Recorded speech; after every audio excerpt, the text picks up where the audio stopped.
Wara żmien iwaħħal fil-prezz internazzjonali taż-żejt, issa l-Prim Ministru abbanduna l-argument u sansittra tisostni li l-kontijiet għolja huma inċentiv.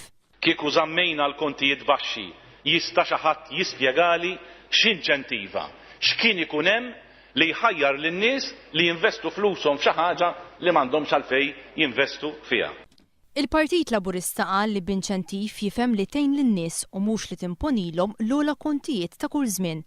Fakkar kif din kienet it-tieni darba fi ftit jiem li matulhom Lorenz Gonzi wera insensittività lejn id-dbatijiet li tiġarbu l-familji minħabba l-kontijiet tad-dawl u l-ilma. Ftit tal-jimilu ddikjara li mhux sewwa li b'kontijiet aktar baxxi jiġu sussidjati dawk li jħallu l-air conditioning mixawl.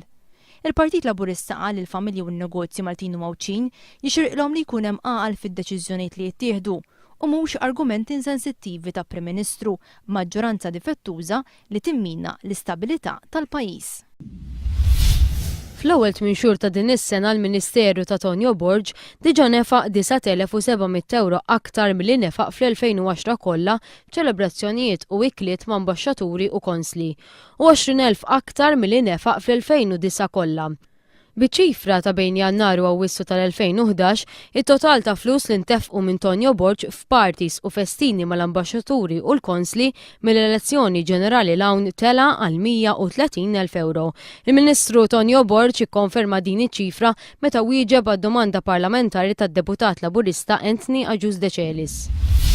Maximilian Chantar li sena ilu tajjar tewmin f'Ħattart reġa' nżamm arrestat wara li l-bieraħ allegatament inqabad isuq minkejja li kellu l-liċenzja tas-sewqan sospiża. Chantar wieġeb mhux ħati li kiser ordni tal-qorti li saq karozza mingħajr il-kunsens ta' sida mingħajr insurance u liċenzja u li hu riċediv. L-avukat difensur Joe Brincat talab il-qorti biex tordna investigazzjoni mill-Ministeru tal-Ġustizzja dwar il-mod kif il-medja kienet taf fuq il-każ qabel ma tresqu l-akkużi mill-Pulizija fil-konfront ta' Chantar. Malta ingħatat sa nofs ix-xahar iddieħel biex tikkonvinċi lill-Unjoni Ewropea li f'pajjiżna qed jittieħdu miżuri effettivi biex jitnaqqas id-deficit eċċessiv.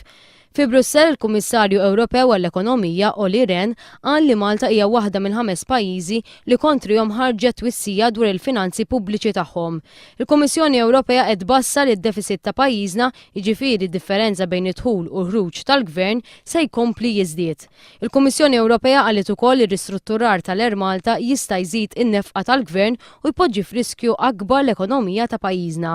Rehn wissa li jekk il-pajjiżi ma jsegwux ir-regoli l-ġodda li mistennija jiġu pubblikati f'nofs Jannar jistgħu jiffaċċjaw sanzjonijiet ħorox.